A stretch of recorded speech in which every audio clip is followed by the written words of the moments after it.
Module 7, les permis de diviser et de louer.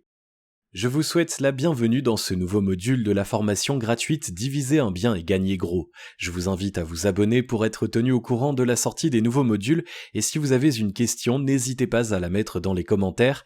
Notez bien que pour chaque module, il y a également une version écrite, elle est juste en dessous dans la description. Introduction. Les permis de louer et de diviser sont assez récents. En effet, ils ne datent que de quelques années et ils sont mis en place dans assez peu de villes pour le moment. C'est au stade expérimental. Ces deux dispositifs sont présents principalement pour que les villes puissent analyser leur parc locatif ainsi que pour stopper les marchands de sommeil qui sont présents dans certaines villes pauvres de France, comme c'est le cas dans plusieurs villes du Nord par exemple. Comment ça marche ? Dans certaines villes où il y a beaucoup de biens indécents ou insalubres, les villes ont mis en place des outils spécifiques grâce à la loi Allure. Ces outils sont l'autorisation préalable de mise en location, l'autorisation préalable à la division du logement. Ces deux outils sont communément appelés le permis de louer et le permis de diviser, donc ne soyez pas surpris si vous lisez ce genre de termes. Ils permettent aux villes d'avoir un rôle préventif, pédagogique et de blocage, en dernier ressort, pour lutter contre les logements indécents.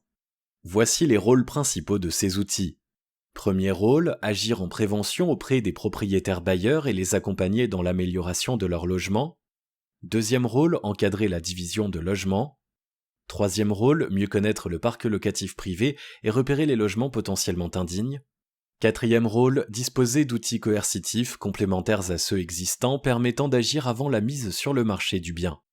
Vous l'avez compris, il s'agit de dispositifs que les mairies peuvent activer pour bloquer les marchands de sommeil, mais nous faisons du haut de gamme donc cela ne nous impactera pas. Ces outils ont été créés car il y a des marchands de sommeil qui prennent un appartement de 50 mètres carrés pour y mettre 10 personnes, souvent des personnes sans papier ou avec de faibles revenus, ne leur permettant pas de trouver un logement dans le marché immobilier classique.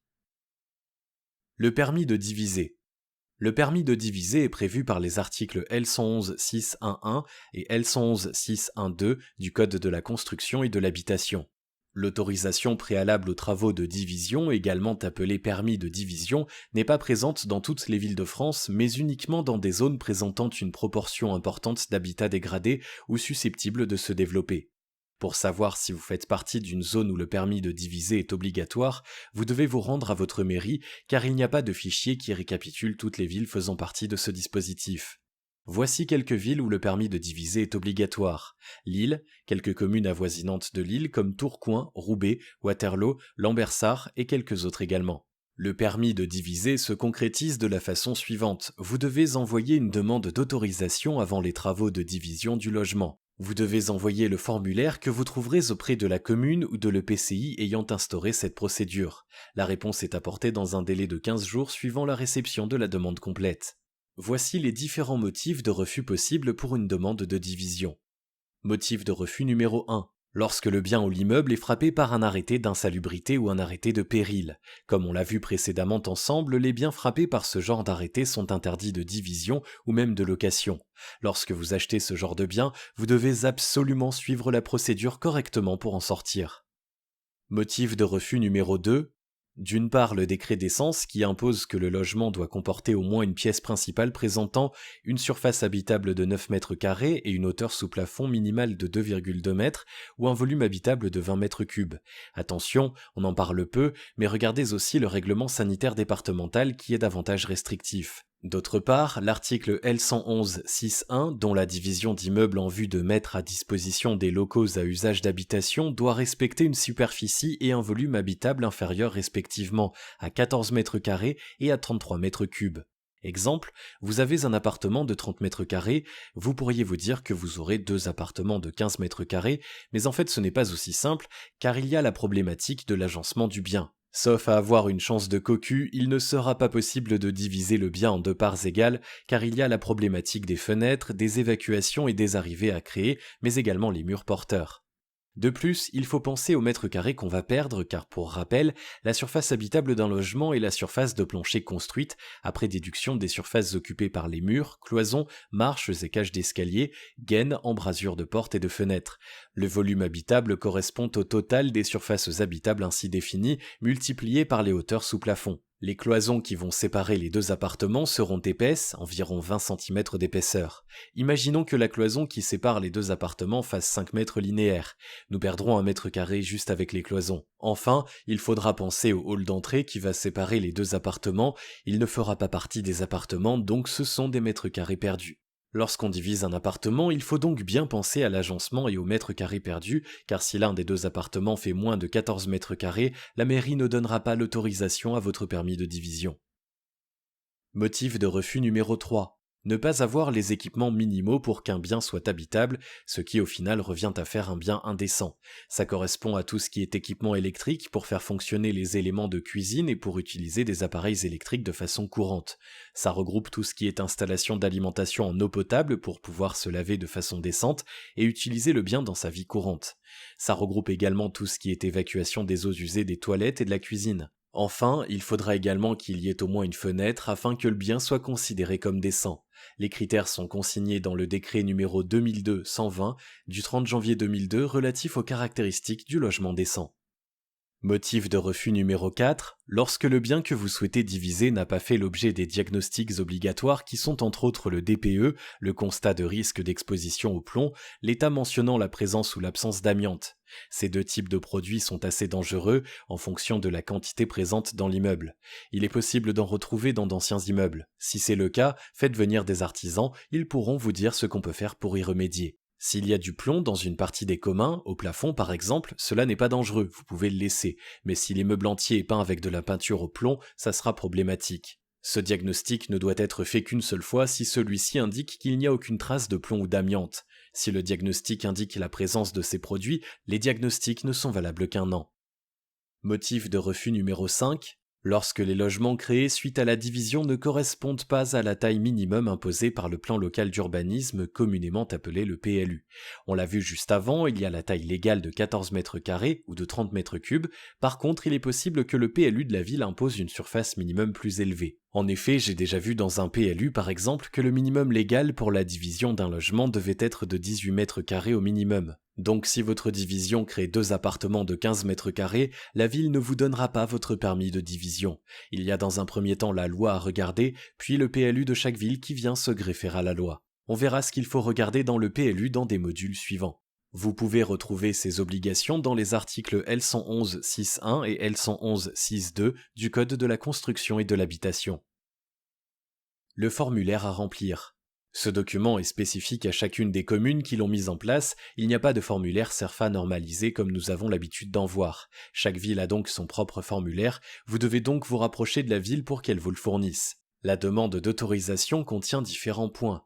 La nature et la consistance des travaux à effectuer pour votre division, les différentes surfaces qu'auront les biens créés suite à la division, c'est-à-dire que vous devrez indiquer la surface plancher de chaque appart, la hauteur sous plafond, la surface des fenêtres et le volume habitable. Pour rappel, on calcule le volume habitable en multipliant la largeur par la longueur par la hauteur. Ainsi, on obtient un nombre en mètres cubes. À noter que pour les calculs, on prend bien les mètres carrés carrèses, c'est-à-dire tout ce qui se trouve au-dessus d'1,80 m. Un plan avant les travaux ainsi qu'un plan après les travaux avec toutes les mesures. Pour appuyer votre dossier, vous pouvez en plus y rajouter des plans 3D avec les cuisines et salles de bain. Indiquez également où se trouvera la porte d'entrée ainsi que toutes les fenêtres avec les mesures également. Le diagnostic amiante, comme on l'a vu plus tôt. Le diagnostic plomb, également appelé le constat de risque d'exposition au plomb. La procédure pour obtenir le permis de division. Cette procédure diffère en fonction des villes, chacune ayant son propre mode opératoire. La procédure que je vais vous donner peut donc être différente pour votre ville, mais dans les grandes lignes, c'est elle que vous allez avoir. Première étape, vous remplissez le formulaire de demande d'autorisation le plus complet possible afin que le dossier ne soit pas retoqué par la mairie, vous faisant ainsi perdre du temps bêtement. Ce formulaire est à envoyer en lettre recommandée avec accusé de réception à la mairie.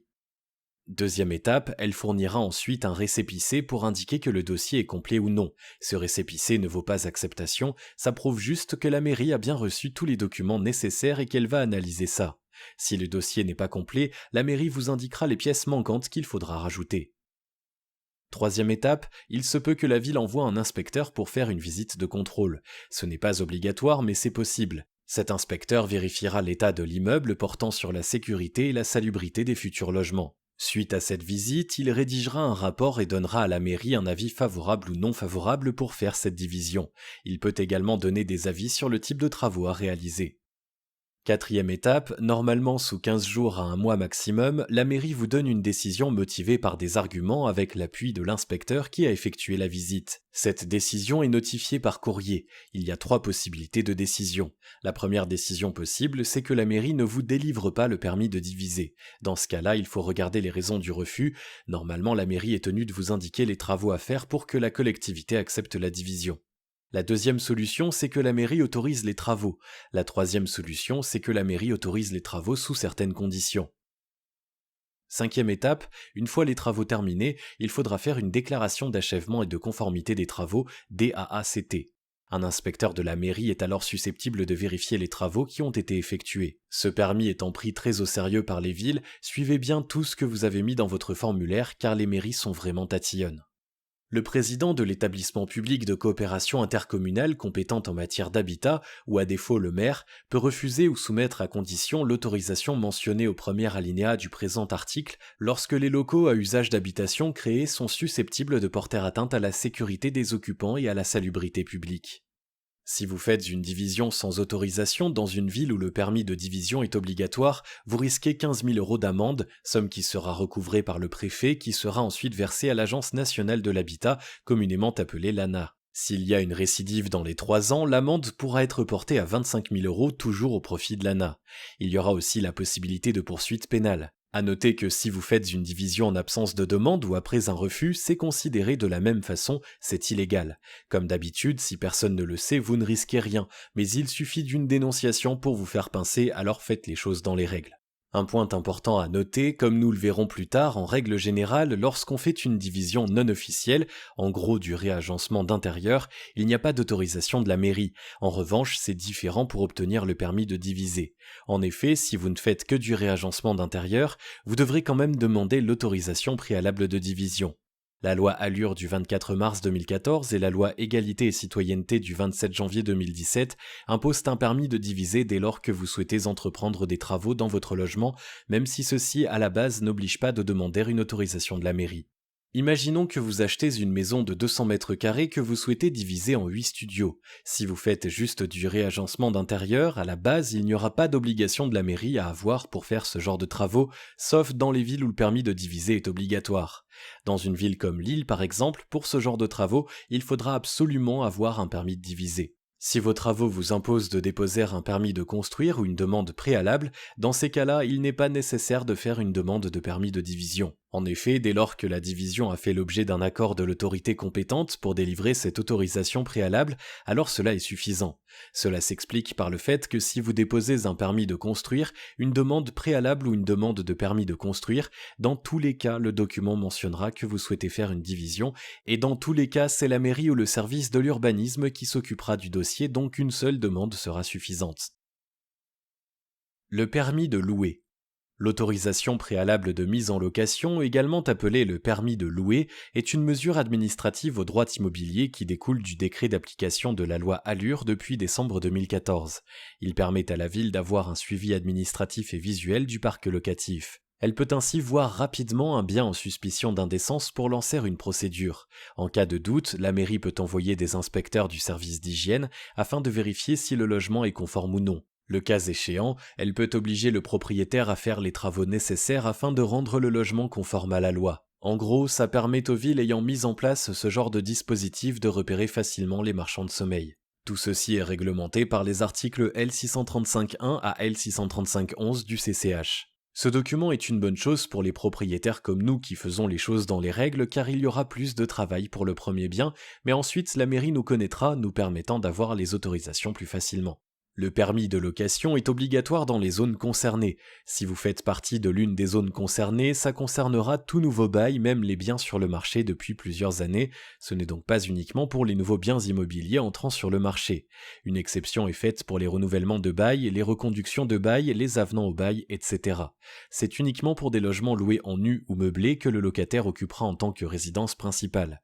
Exemple, vous avez loué un logement à un étudiant il y a 1 an, le bail se reconduit automatiquement si le locataire souhaite rester. Dans ce cas-là, le permis de location n'est pas nécessaire. À noter que le permis de diviser et le permis de louer ne sont pas nécessairement dans les mêmes villes. Dans certaines villes, il y aura l'obligation d'avoir le permis de louer et le permis de diviser. Dans d'autres villes, il faudra juste le permis de diviser et dans d'autres villes encore, il ne faudra que le permis de louer. Pour savoir si vous faites partie d'une zone où le permis de louer est obligatoire, vous devez vous rendre à votre mairie car il n'y a pas de fichier qui récapitule toutes les villes faisant partie de ce dispositif. Voici quelques villes où le permis de louer est obligatoire. Lille, quelques communes avoisinantes de Lille comme Waterloo, Lambersart, Loos, Halluin et quelques autres également. La demande du permis de louer se fait au moment où vous vous apprêtez à mettre votre logement en location. Il y a 2 points noirs non négligeables au permis de louer. Premier point noir, c'est le coût. En effet, certaines communes font payer au prix fort le permis de louer, allant de 60 à 114 €. Il faut donc vous renseigner au niveau de votre ville quant au tarif qu'elle a mis en place. Deuxième point noir, le permis de louer est obligatoire à chaque entrée de locataire, et cela même pour un bien identique. Donc si vous avez une rotation de locataires importante, 2 fois dans l'année par exemple, alors il faudra payer 2 fois le permis. Pire encore, si vous avez un immeuble de 10 logements, vous paierez autant de permis de louer que de location, ce qui au final peut faire un gros billet à sortir. Le permis de louer, également appelé la déclaration de mise en location de logement, est à remplir au maximum 15 jours après la date de signature du contrat de bail. Il faut pour cela remplir le formulaire CERFA 15651. Attention, ne confondez pas cette procédure avec la déclaration de mise en location que certaines villes ont pu mettre en place et qui engendre donc des démarches administratives différentes et souvent peu contraignantes.